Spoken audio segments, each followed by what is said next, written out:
রাস্তার কাজ নিয়ে বিতর্ক এবং সেই বিতর্ক ঠিকাদার সংস্থার বিরুদ্ধে অভিযোগ। সাধারণ মানুষ রাস্তার কাজ বন্ধ করে দিয়েছেন প্রতিবাদে। সাধারণ মানুষের পাশে তৃণমূলের জেলা পরিষদের সদস্য, আর ওই সদস্যর বিরুদ্ধে আবার প্রশ্ন তুলেছেন উত্তরবঙ্গ উন্নয়ন প্রতিমন্ত্রী।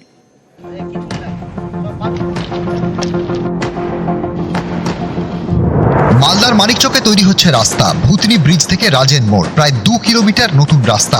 টাকা বরাদ্দ করেছে উত্তরবঙ্গ উন্নয়ন দপ্তর, কাজ করছে ঠিকাদার সংস্থা। এই রাস্তা নিয়ে জলঘোলা। স্থানীয়দের অভিযোগ, ঠিকাদার সংস্থা দুর্নীতি করছে, ঠিকমতো রাস্তা তৈরি করছে না, খারাপ মানের সামগ্রী ব্যবহার করছে। এইসব অভিযোগে বুধবার বিক্ষোভ দেখান স্থানীয়রা। রাস্তা তৈরির কাজ বন্ধ করে দেন। ধুলো দিয়ে কাজ হচ্ছে, কোনো ভালো পাথর ঠাথর দিচ্ছে না। 4 ইঞ্চির গল্প আছে, সেখানে 2 ইঞ্চি 2.5 ইঞ্চি আসছে। কোনো ভালো কাজ হচ্ছে না। কোনো কি শিডিউল টাঙিয়েছে? না, কোনো শিডিউল না। শিডিউল চেয়েছি, হুমকি মারছে, আমরা প্রশাসন দিয়ে কাজ উঠিয়ে নেবো। 2 নম্বরই কাজ হচ্ছে। আজকে ওই তো আমাদের গ্রামবাসীর ছেলেগুলো এসে অবরোধ করেছে যে শিডিউল না দেখালে কাজ আমাদের হবে না। দাবি যে যেন ভালো কাজটা যেন হয়। শিডিউল কি টাঙানো বলতে বোর্ডের কাজটা টাঙানো হয়েছে, 4 ইঞ্চি মেটাল করছে, তারপরে ঢালাই হবে, তার নিচে 3 ইঞ্চির উপরে টিএসবি করা আছে। আজকে কি করলো? বন্ধ করে দিল? বন্ধ করে দিল। কাজ কি বন্ধ রাখবেন? বন্ধ রাখতে হবে, গ্রামবাসীর উপরে যেতে পারবো না। ঘটনাস্থলে গিয়ে স্থানীয় বিক্ষোভকারীদের পাশে দাঁড়ান জেলা পরিষদের তৃণমূল সদস্য জয়শ্রী মণ্ডল। কাজ বন্ধ করো, কাজ চালাতে হবে না, আপনারা দিয়ে রেস্ট করুন। কাজটা ভালোভাবে যখন হবে তখন শুরু করা হবে। কে আছে কন্ট্রাক্টর? ম্যাডাম যেটা বলছে, কাজটা ভালো হচ্ছে না, কাজটা যখন ভালো হবে শিডিউল দেখাবে তখনই কিন্তু কাজটা আরম্ভ হবে। গত কয়েকদিন ধরে আমার কাছে ফোন যাচ্ছে, রাস্তা ভালো হচ্ছে না। তাই আমি আসলাম, এলাকাবাসীর সাথে এসে আমি একটু দেখলাম জিএসবি যেমন কিছু ভালো হচ্ছে না। এখন কাজ আপাতত বন্ধ আছে। আমরা দাবি রেখেছি কাজটা আমাদের ভালো যেন হয়। জেলা পরিষদের সদস্যের ভূমিকা নিয়ে প্রশ্ন তুলেছেন উত্তরবঙ্গ উন্নয়ন প্রতিমন্ত্রী সাবিনা ইয়াসমিন। নিশানা করেছেন বিজেপিকেও। কাজের কোয়ালিটির সঙ্গে কোনো প্রকার আমরা কম্প্রোমাইজ করব না। যদি কোথাও কোনো অভিযোগ উঠে আসে আমাদেরকে জানাবে, বিডিও আছে, ডিএম আছে, বা আমাদের দপ্তরকে জানাবে। তদন্তে যদি কোনো অভিযোগ উঠে আসে দেয়ার তখনই আমরা অ্যাকশনে যাব। লোকাল কিছু দাদাগিরির জন্য আমাদের কাজ অনেক সময় আটকে দেওয়া যায়। তারপরে যদি অযথা কোনো কারণে যদি বাধা দেয় তাহলে লোকাল লোককেই সহযোগিতা করতে হবে। উনি না জেনে না শুনে ওখানে গিয়ে বলেছেন। আমি যতটুকু শুনলাম ওখানে বিজেপির লোকরা অবরোধ করেছিল। মন্ত্রী মহাশয়া, আপনি নিজে গিয়ে দেখুন যে কাজটা কেন বন্ধ হয়েছে, নিম্নমানের কাজ কেন হচ্ছে। আপনার জেলা পরিষদের সদস্যা কাটমানি পাইনি বলে কি কাজটা বন্ধ করাচ্ছেন? নিউজ 18 বাংলা। এবার খুব একটা ভালো খবর দিতে পারছি না। পলাশের রঙে যখন রঙিন হয়ে উঠেছে দক্ষিণবঙ্গ, সেই সময় দক্ষিণবঙ্গে তাপপ্রবাহের পূর্বাভাস দেখুন।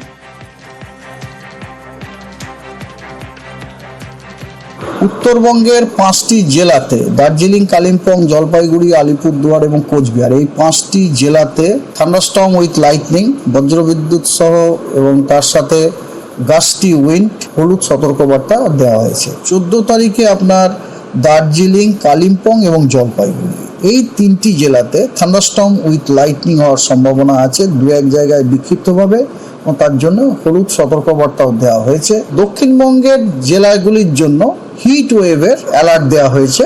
আগামীকাল 13 তারিখে দার্জিলিং, জলপাইগুড়ি, কালিম্পং এবং আলিপুরদুয়ার, এই 4টি জেলার কিছু জায়গাতে হালকা মাঝারি বৃষ্টিপাত হওয়ার সম্ভাবনা আছে। 14 তারিখ দার্জিলিং, কালিম্পং, জলপাইগুড়ি এবং আলিপুরদুয়ার, এই 4টি জেলায় 2-1 জায়গায় বিক্ষিপ্তভাবে হালকা বৃষ্টির সম্ভাবনা রয়েছে। যদিও এই ব্যতিক্রমী ওয়েদারের মধ্যে আপনারা কিভাবে ভালো থাকবেন তার জন্য এনেছে চিকিৎসকের পরামর্শ। অন্যান্য বছরের তুলনায় এটা একটু বিস্ময়কর ব্যাপারই ঘটলো যে হোলির এত আগে থেকে এতটা গরম পড়ে যাওয়া। প্রথম যেটা আমার মনে হয় যে আপনার রাস্তাঘাটে বেরোলেও জল খাওয়াটা একটু পরিমাণ মতো জল খাওয়া, অ্যাডিকুয়েট জল খাওয়া, সেটা খুব জরুরি হয়ে দাঁড়াবে। ঠান্ডা জিনিসপত্র যদি আপনারা খান, ঠান্ডা শরবত বা ইত্যাদি কিছু, সেগুলো যতটা বরফ কম হয় সেগুলো দেখে খেলে পরে মনে হয় ভালো হবে। আপনারা রাস্তাঘাটে খুব বেরোতে যান, সেরকম যদি টুপি পরে বেরোন, সেটাও খানিকটা আপনাদের রোদ্দুরের তাপ থেকে রক্ষা করতে পারে। জোর জবরদস্তি কোথাও বেরোতেই হচ্ছে, আপনারা অন্তত একটু মাস্ক পরে বেরোন, যাতে আবিরের ধুলো মানে গুঁড়োগুলো নাক দিয়ে শরীরে ঢুকে অ্যালার্জি না করে। যদি একান্তই বেরোতে হয়, সারা গা হাত পা ঢেকে বেরোনোর অভ্যাস আপনারা রাখুন। আমরাই খবর করেছিলাম ভুয়ো SC ST সার্টিফিকেট দিয়ে MBBS এ পড়াশোনা, আবার কনস্টেবল পদে 100-র ওপরে চাকরি। আমাদের খবরের জেরে এবার রাজ্য সরকার যথেষ্ট সতর্ক, নয়া শংসাপত্র। সম্প্রতি ST সার্টিফিকেট নিয়ে একাধিক অভিযোগ সামনে এসেছে। এবার ST সার্টিফিকেট নিয়ে আরো কড়া রাজ্য সরকার। এবার থেকে নতুন ST শংসাপত্র ইস্যুর ক্ষেত্রে বাড়তি সতর্কতা। নতুন ST সার্টিফিকেট দেওয়ার ক্ষেত্রে নিতে হবে অতিরিক্ত জেলা শাসকের অনুমতি। পোর্টালের মাধ্যমেই জানাতে হবে সার্টিফিকেটের আবেদন। নয়া নিয়ম নিয়ে মহকুমা শাসকদের পাঠানো হয়েছে চিঠি। চিঠি পাঠিয়েছেন রাজ্যের স্পেশাল সেক্রেটারি। এখানেই শেষ নয়, রাজ্য সরকারের তরফে নতুন বিজ্ঞপ্তিতে আরো কিছু নির্দেশ দেওয়া হয়েছে। ইস্যু হয়ে যাওয়া ST সার্টিফিকেট নতুন করে পরীক্ষা করতে হবে। গরমিল ধরা পড়লে বাতিল বা প্রত্যাহার করতে হবে সার্টিফিকেট। এক্ষেত্রে 1994 সালে SC ST আইডেন্টিফিকেশন অ্যাক্ট অনুযায়ী কাজের পরামর্শ দেওয়া হয়েছে। ST সার্টিফিকেটের ক্ষেত্রে পদবি নিয়ে আরো সতর্ক হতে হবে। এক্ষেত্রে 2023-এর অগাস্টের বিজ্ঞপ্তি মেনে চলার পরামর্শও দেওয়া হয়েছে। এর আগে ভুয়ো ST সার্টিফিকেটে কলকাতা পুলিশের চাকরি, MBBS এ পড়াশোনার অভিযোগ সামনে এসেছে। যেমন কারচুপি করে নাকি ST সার্টিফিকেট তৈরি করেন রাজারহাটের যুবক। সেই সার্টিফিকেট দেখিয়ে ভর্তি হন ডায়মন্ড হারবার মেডিকেলে। এই ঘটনায় পুলিশের কাছে অভিযোগ দায়ের করে স্বাস্থ্য দপ্তর। এরই মধ্যে ভুয়ো ST সার্টিফিকেট দেখিয়ে কলকাতা পুলিশে চাকরির অভিযোগ ওঠে। এ নিয়ে সরব হয় পশ্চিমবঙ্গ আদিবাসী কল্যাণ সমিতি। অভিযোগ, 2012 সালে প্রায় 100 জন প্রার্থী ভুয়ো ST সার্টিফিকেট দেখিয়ে চাকরি পান। এই অভিযোগের ভিত্তিতে তদন্তে নামে কলকাতা পুলিশ। এই সব খবর দেখানো হয় নিউজ 18 বাংলায়। এবার ST সার্টিফিকেট নিয়ে আরো কড়া রাজ্য সরকার। মেডিকেল কলেজে ভর্তি থেকে কলকাতা পুলিশের চাকরি, একের পর এক ভুয়ো ST সার্টিফিকেট সামনে চলে এসছে। আর তারপরই কড়া পদক্ষেপ রাজ্য সরকারের। রাজ্য সরকারের থেকে এই পদক্ষেপ অর্থাৎ বিজ্ঞপ্তি প্রতিটি SDO অফিসে চলে গেছে। এবার থেকে নতুনভাবে ST সার্টিফিকেট দেওয়ার ক্ষেত্রে অতিরিক্ত জেলা শাসকের অনুমতি লাগবে। এছাড়াও আরো পরিবর্তন করা হয়েছে, আরো কড়া করা হয়েছে ST সার্টিফিকেটের ক্ষেত্রে নিয়মাবলী। কড়া পদক্ষেপ রাজ্য সরকারের ভুয়ো সার্টিফিকেট রুখতে। ক্যামেরায় বিপুলের সঙ্গে বিশ্বজিৎ, নিউজ 18 বাংলা। দোলে সম্প্রীতির বার্তা দিলেন মুখ্যমন্ত্রী মমতা বন্দ্যোপাধ্যায়। বলে দিলেন উস্কানিতে যেন কেউ পা না দেন। আপনারা সবাই যে যার ধর্ম পালন করুন।